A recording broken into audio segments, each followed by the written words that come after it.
Today is part 3 of Ferguson Home Unscripted, where we continue the conversation of what husbands want to know and what wives want to know in regards to communication questions.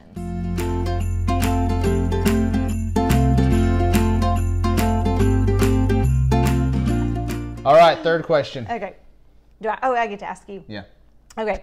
Why doesn't my husband listen to me, but he will receive the same suggestion from someone else? What is it about the wife's suggestion? I thought you were going to say, why does my husband listen to me and then think it was his idea?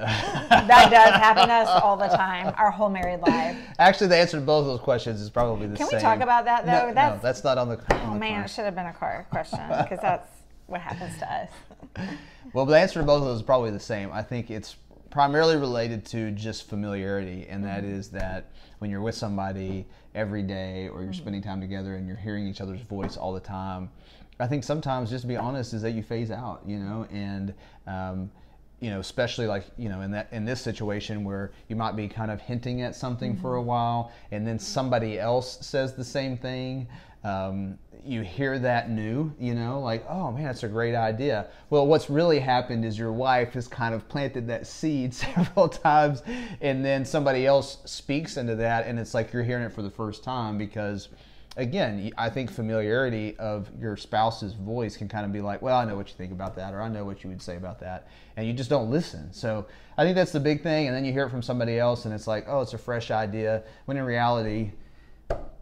And show grace, because I'm kind of giggling to myself that even for these videos, sometimes, like wives, we do it too. I have phased out when there have been videos we've had to totally redo. Because I've asked you a question, you'd be like, what are you talking about? We need like a bloopers video, because he's been talking, and then he'll say, what do you think on that? And I'm like, I just missed the last like 3 minutes. For sure. What do I think about what? So yeah, show grace, because I think we all can, I think sometimes our brain gets overwhelmed, and so it just kind of shuts down, and it's not our doing. We're not like wanting to be disrespectful or disregard It's the same spouse. thing though when you're telling your kids something over and over again and they don't listen. And then a teacher or a parent or a youth pastor or something says it, and they come home and they're like, oh, I had this great, and you're like, I've been telling you that for 5 years. So really, hearing you, I should take it as like a encouragement that you are listening, because in our married life, I'm gonna go back to at the beginning. Yeah, I knew you would. Yeah, I will share ideas with him, and it's like he didn't even hear it. He doesn't respond. He doesn't say, "Wow, Barie, that's an amazing idea." I always hear. He must be listening, because then what will happen is that weeks later, sometimes a month later, he will come home and he'll be like, "Yeah, so I talked to his people at work today, and I had the best idea," and he'll share it, and I'm like, what? You had the best idea. I shared that with you. Now let's tell you where we've really got to in our marriage now, because that scenario is true. Wasn't one of the questions, what does a fight look like between us? Yes, this is what it is. That scenario is true. So yes, I have taken credit for many of Barry's ideas over the years. And so, however, now it's gotten to the point where anytime I have a good idea, Barie will say, I gave you that one before, even if she's never even thought about that subject. I have taken advantage of his. I'm sure I did think about it at some point. No, whatever. Even if I didn't say it. Well, yeah. So now I can't have any good ideas. That's what we're trying to say. All right, final question for you. Okay. If my spouse is dealing with depression or anxiety that I don't deal with, how do I show full support to help her with it? That's a great question. Yeah, that really is. I think back to another YouTube video that we've done on when your spouse has health. I don't know how we worded that. Has health. Chronic health issues or something. Chronic health, yeah. And I remember we were talking about physical health, and in that YouTube video, it was about you and your diabetes, really, and how I come along beside you and really learn the language, and I learn what makes it better for you, your counts, and what makes it worse, and just kind of, I study you, to know how to partner and make that better.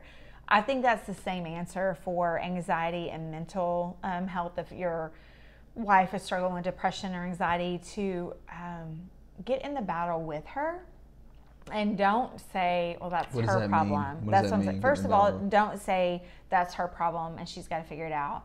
But maybe do research with her. Look to what will help anxiety. What are some natural ways, that you can come along beside her, or supplements, and just enter the conversation by, hey, I just was reading this article today. Do you think this might help? And don't come at her like you have the answers, because you don't. But you can come and show her, hey, I'm researching this because I care about you and I want you to be healthy, and so I want to walk this with you. And if there's something that I'm doing that's causing, the anxiety and depression to spiral or get worse for a season, well, let's figure out how to readjust our family life or our married life, or, to help take away some of that stress. And so I think do more, if the anxiety is coming from a crazy schedule, and that she can, just doesn't feel like she can carry the weight alone if she's working and coming home and cooking meals and then giving the kids a bath and then putting them to bed, or all those things, that she's feeling the pressure, to come in that with her and say, hey, why don't I take meal planning off of your plate for the next week? Why don't I meal plan and I go get grocery shop and cook the meals just to give you a break, because I see what you do. So sometimes just that is so much encouragement. Of course, I would for sure say, put it on your alarm, on your phone alarm, to pray for her.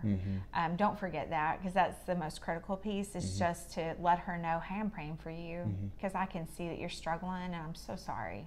And I don't want that for you, and I'm just lifting you up to the Lord. So I think prayer, encouragement, surprising her. Yeah, and I would say too, in addition to that, one of the things that you do that helps me in my struggle with diabetes, because you don't struggle with the same issues. Like you said, you enter into it, you research it, you try to seek to understand it, but also you let me talk about how I'm doing with it with just a sympathetic ear. I think that's huge. I think for husbands to just say to their wives, honestly, I don't understand what you're going through. I don't understand the depression. I don't understand the anxiety. It's not part of my battle, but I want to know how it impacts you, and to ask good questions, to listen. The cycle with my diabetes is weird, because there will be seasons where I don't want to talk about it, and then there'll be seasons I want to talk about it a lot. And I'll just say, hey, I just want to share, like, I'm feeling this and this and this and this about it.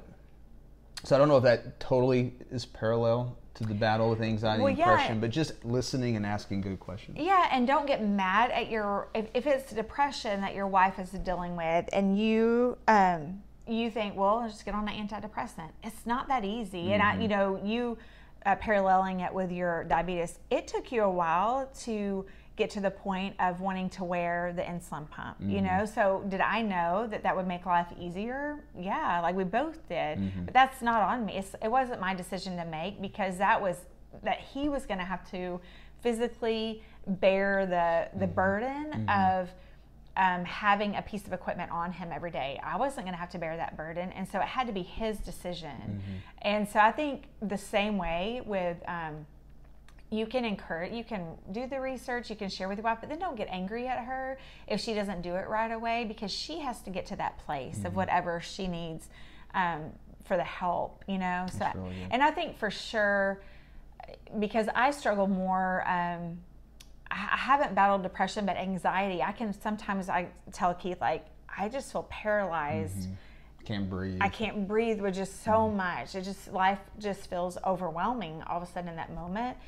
And if Keith were to come to me and be like, trying to argue about why it wasn't as bad as in my mind it seemed, that would make it worse. And you haven't ever done that, but I know that could be a tendency, because we do that with our kids too, of they feel really overwhelmed, and we're like, well, you've got this is okay, and it's not that big a deal. It's not that big of a deal. Don't do that, because you don't know, and if they could make themselves get to that place of saying it's no big deal, they certainly would, but they can't. So I would say listen, and for sure, this goes back to our last question, but don't try to fix it by lessening how big of a deal it is to them, because that's not going to work.